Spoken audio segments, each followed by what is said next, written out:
We're going to look at this in Onshape. We're going to look at 261-7-85, the double shaft locator. All the dimensions you need are here, including this one, and the only thing this should say is it should say that that hole goes through. The rest of the stuff is there. It's important to note that A is, if you notice where the tangent is on this, A is the center point around this arc. These holes right here with the counterbores in them are not centered in the center point right there, but the ends of this arc is. It's important to know. All right, so let's go ahead and get started on that. If you need to, pull that drawing up and look at it yourself. Lots of you have been doing that here lately. So I'm going to start with make sure it's metric, and then right click on this view right here and click new sketch, and I'm going to view normal to that plane. All right, and then I'm going to start sketching. I'm going to make an arc over here like this, make an arc over here like this. I don't want that to be aligned. Right, I'm going to draw a line that goes from here to here, and one that goes from here to here. Okay, all right, so I'm going to do a horizontal constraint between that and the origin point here and between the two centers to get that right. Do a tangent constraint to get this one to this one and this one to this one. Do the same on this end, right there.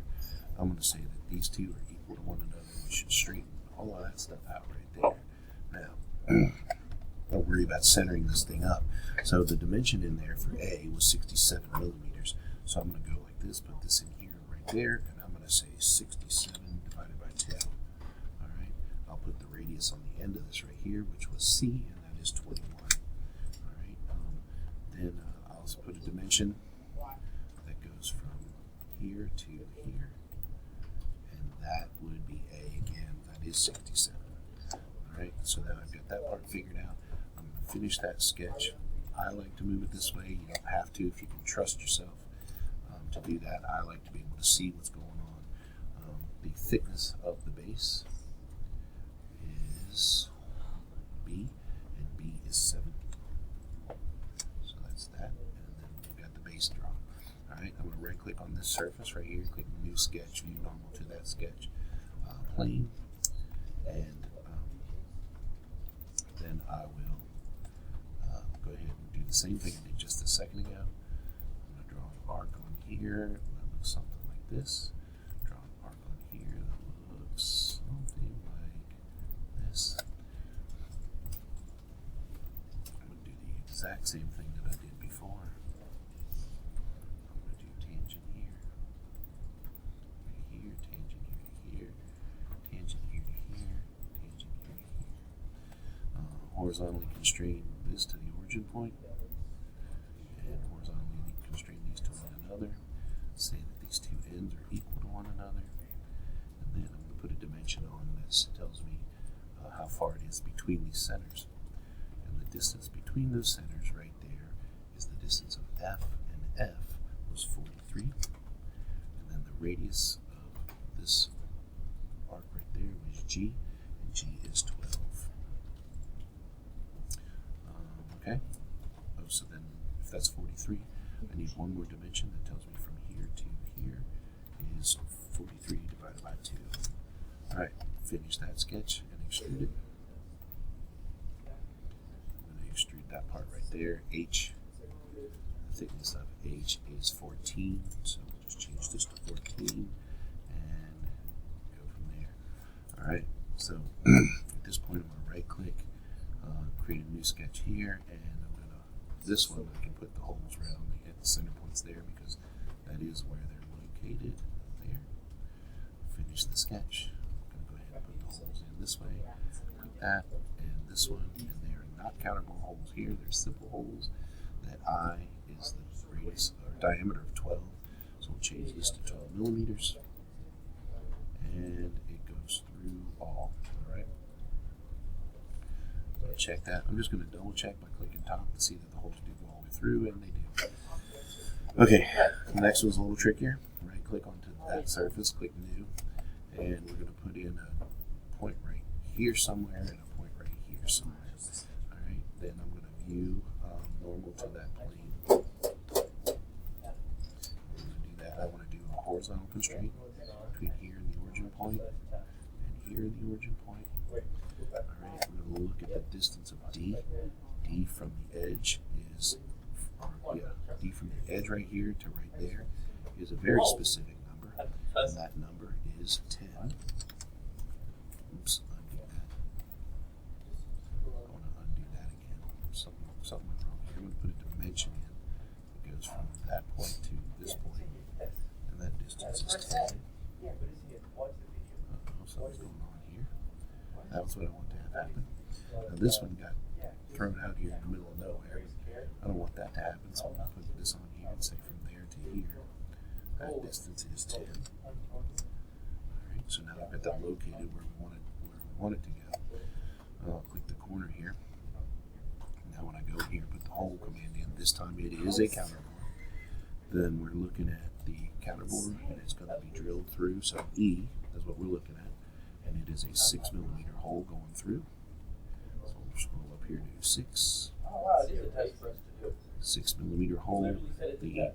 The C-bore is 10, so 10 there, and the depth is 2, so that 2 stays the same for me.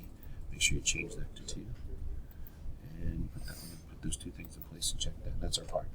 All right. So now we're ready to right-click on this, create a drawing. It's metric, so I'm going to stick with B, and I'm going with my standard views, standard 4 views. Make sure everything works as we go here. This looks right. So far, it looks right. So I'm going to show those and hide my tangent lines. Right click, hide my tangents, and show my hidden lines. Alright, so then I'll do my center points. I'll do center point here and here. I'll do one here and here to extend that. This one and this one, so we're going to extend that. And the same over here. We'll just put center lines right through that whole center right there, and that does the job. Alright, we ready? So I'm going to do up here where I can see these things. I'm going to put 43 right here because that was important. It was also, for some reason, it was important to go from the center of this one to the center of this one. That was important to know. The radius of this was important to know here, so we'll just put that one on the outside there. The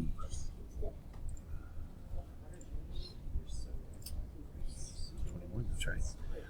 This distance from the center of this to the edge right there was important. Now I could go that way. I don't know if I can change this. I'm going to go from this edge to the center of that, and it's making that 11, which is technically correct. So I'm going to go ahead and drop this right here.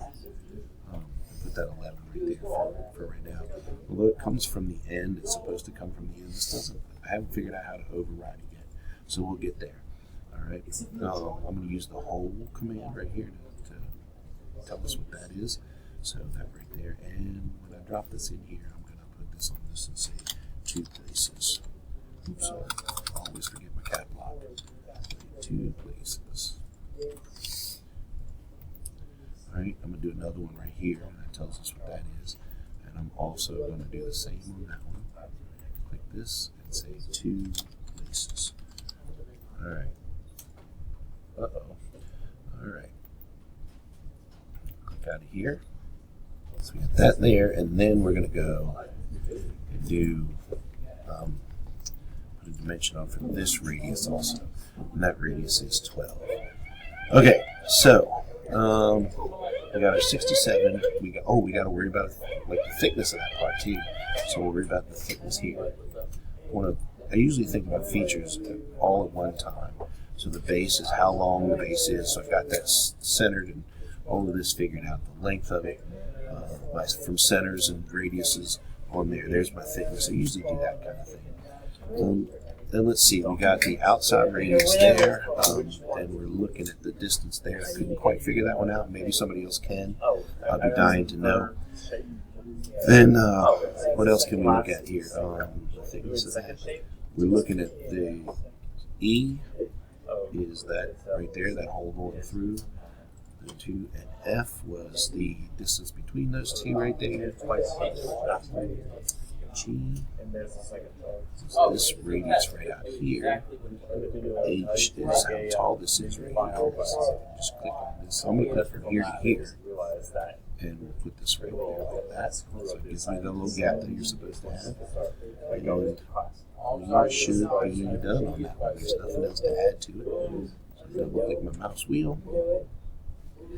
And I'm saying in the video this he's one. going to create the documents. He's going to create the document rather than going through classes to select one.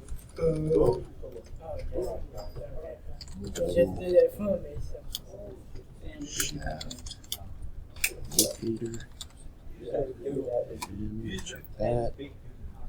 Here, part number 261-7-85. All right. So there's that. So that, you never noticed that before. So that's it there. So one of the fun things you can do is I'm going to go up here and I'm going to turn off my tangent edges there so that looks right there. I don't know if you caught this in one of the other videos, but you can change your orientation. I mean, this to change so it's shaded. It looks kind of cool if you see it shaded that way. If you wanted to do that, I'm not opposed to it. I think it looks all right. And then you click submit and you're good.